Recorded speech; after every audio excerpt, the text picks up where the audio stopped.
Hello everyone. Another random rumination here while I'm on my way to work. But I've been trying to make a list of all of the topics and truther subjects throughout the past decade. The ones that have been around since when I started, basically.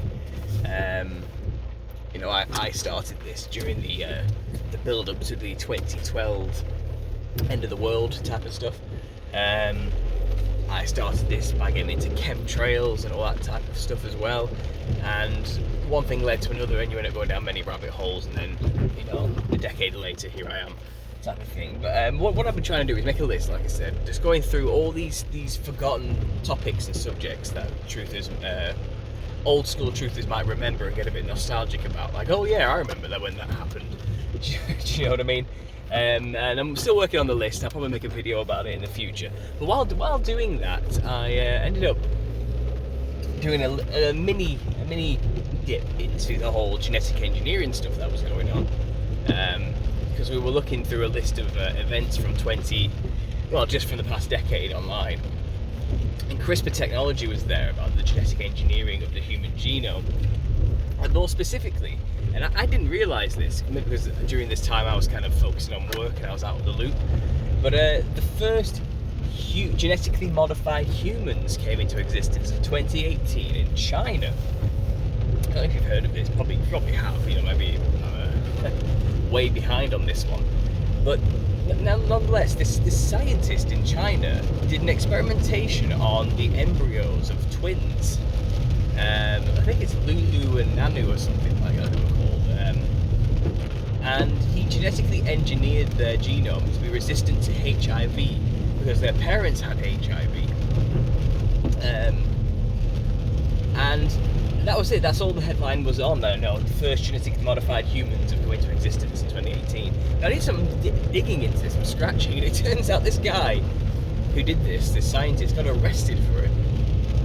And though it claimed he was working alone originally, they found out he had two accomplices who helped him with it, who were also punished and suffered consequences. But he was arrested for unethical genetic engineering and practices.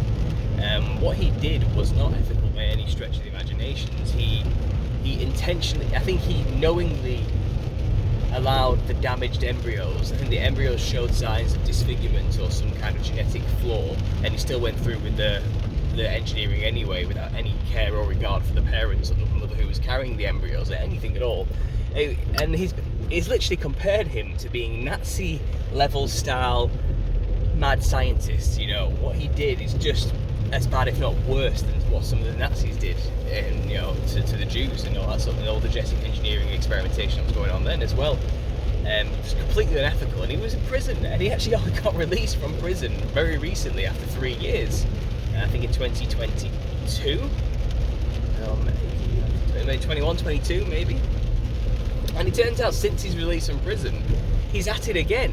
Well, not so much, but he's opened up his own little research think tank. He has a little office where he does this now, and he's asking for like $146 million to continue his research into preventing human diseases. And his whole pretext for doing this is, he's saving the world basically. He's trying to eradicate diseases through the genetic engineering process, And he has basically besmirched the good name of genetic engineering apparently, and there are other scientists now who are like, we can't even bring up genetic engineering now without this guy's name coming up. It's an absolute nightmare. We just can't get anywhere. No one trusts us. And it's like, oh no, the poor genetic engineers don't get to do what they want to do anymore. And the way these articles are all positioned is like, pity the good geoengineers. The genetic engineers. Pity the good ones who now can't save the world and change the world and get rid of diseases because there's one bad person who did something unethical. That's how they're trying to phrase it. And it's like, nah, it's all unethical from start to finish. And going on from that, I also discovered while doing my research to make this list that in 2019, I think it was, they created the first human monkey hybrid, and I'm like, what? What the hell? And you look into this, and it turns out, I think that there was some kind of chimera experiment done with human rabbit DNA in 2003 or 2002. But they've successfully created a human monkey embryo, or a tiny little ball of cells, basically, that is both human and monkey. And they say, okay, it hasn't gone any further than just creating the little embryo thing, you know, the little ball of cells. It's experimental right now, but we have successfully put them together, and they started to divide and become one, basically. So the title was misleading. There aren't monkey-human chimps walking around, supposedly. You know, who knows what's going on behind closed doors. But according to this experimentation, they've successfully put human embryo cells mixed in with monkey-human embryo cells, and they started to divide, and it works. You know, came together, type of thing. And the pretense for this is that they're trying to create animals that could grow human-compatible organs to save lives. Again, of course, it's always to save lives. There's always going to be a pretext to why they can justify what they're doing here, you know, playing God, basically. So that happened, you know, human genetic engineering happened, and then not long after, genetic human-monkey hybrids started to kind of come to a possibility, a very real thing that could be happening. They successfully joined the cells together. And then we discover, very recently in the news, they've successfully created human embryos without a sperm or an egg. So synthetic human embryos. And that alone sounds crazy. And you're like, what? So think of all the questions this brings up. Like, seriously think about this. Who's its parent? Where did its DNA get sourced from exactly to create this thing, if it does come to fruition, become a fully fledged human being? Who's its parent? Who does it belong to legally? Who makes its legal decisions on its behalf? The state? Does that mean the state can produce, any state, any government anywhere, you know, can create its own people?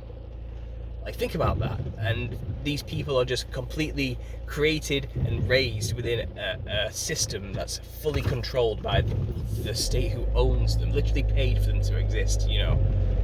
So there's that ethical issue there. Then there's the spiritual concept of, so does this thing have a soul? Will it have a spirit? Can it house the Holy Spirit? Or is it perhaps a vessel for the Nephilim spirits, the demon spirits we talk about on this channel all the time? Like, is it the perfect vessel? Is it a human, or is it an abomination? What is this thing? Is it a homunculi, shall we say? A homunculus? Is that the word for it? Is it like a golem of sorts? Does it act like human? Will it think, and will it be like a human? Will it have, I don't know what's going on, because when you actually look deeper into this again, these headlines are very, you know, misleading and inflammatory, but these embryos don't have hearts or brains, so they're very human in style, but they're not human. They can't live, you know, they can't breathe or survive or anything. But what they can create are stem cells, which will be used to further other genetic experimentations and, you know, the curing of diseases, as they say, and all that sort of stuff. So they're using this as a pretext to, you know, we can do this to create stem cells which can save lives in the future and cure diseases, you know. But just think about what if this comes to full fruition. Like I said, the ethical dilemma behind creating what, can we call them human if they don't have a belly button? You know, if they don't, would they have a belly button? How would they have a placenta? How does this work? What would the placenta grow from and attach to, if not a human mother's womb? And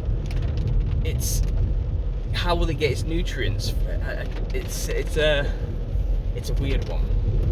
It's a weird one, you know, and that's what we're doing right now. It's kind of like, even though we haven't fully created hybrid humans yet, they're in an experimental petri dish stage, and even though they haven't fully crossed that line to grow a human in a lab from scratch without any take from a mother or a father at all, so basically designing their own DNA strands essentially, but they haven't let it grow to a full human yet, you know. It's like they're dipping their toes into this genetic engineering thing. And, you know, I'm doing my research on my book right now, and I'm reading the book of Jasher in the early stages, and what it goes into there to explain just what happened before the flood and even possibly after the flood. But it says, you know, I'm going to paraphrase because I haven't got the book with me right now, but what it basically says is, in order to purposefully provoke and piss off God, mankind decided to start mixing animals together and mixing kinds of animals with other kinds of animals and making monsters and hybrids and even merging human with animals as well and creating other genetic abominations. And all flesh eventually became corrupt because of it. And God was furious because there was nothing left. They were taking the birds, the cattle, the beasts of the land, the fish, everything, and they were just mashing them all together and creating things that were never supposed to exist to begin with. Monstrous things and just weird looking abominations that were useless, you know, just messing with stuff and just, yeah, for arbitrary reasons. I'm sure that in the post-flood world, pre-flood world, you know, they probably had their own ethical reasons. We can cure disease, you can have superpowers, you can be impervious to certain forms of damage, you can breathe underwater. Whatever they did to sell it, like we do today, you know, we'll cure cancer, you know, we'll make people resistant to AIDS, you know, we'll be able to grow organs and save lives, and we'll, you know, whatever nice, lovely bit of sugar they give to make the medicine go down. You know, and I'm sure they had the same thing in the past, but just think about it. They mentioned this in a really old book talking about a time which was around 5,000 to 4,000 years ago, where people were mixing kinds of animals together. That's how long ago that was already happening, and now we're just starting to do it again. And it says in the Bible clearly, as it was in the days of Noah, and I just described to you what was going on during those days of Noah just before the flood, so shall it be basically in the end, in the coming of the Son of Man, you know, the end times, before Revelations begins and the whole thing starts to happen. That's what's going to be going on. And here I am reading, you know, in the past 5 years they've just started to seriously, like, publicly announce they're doing this type of stuff in articles, and I'm wary. Call me crazy if you want, you know, but when we can read that they were doing this type of stuff 4,000 years ago and it had horrible detrimental consequences, and now we're doing it again in this new secular ignorance form of, oh well, they'll save people's lives, you know, it's kind of like, these people are supposed to be smart. That's what they proclaim to be, right? The experts, you know. It doesn't seem very intelligent to me. Anyway, I'm gonna get to work, so thanks for listening, guys, and as always, God bless.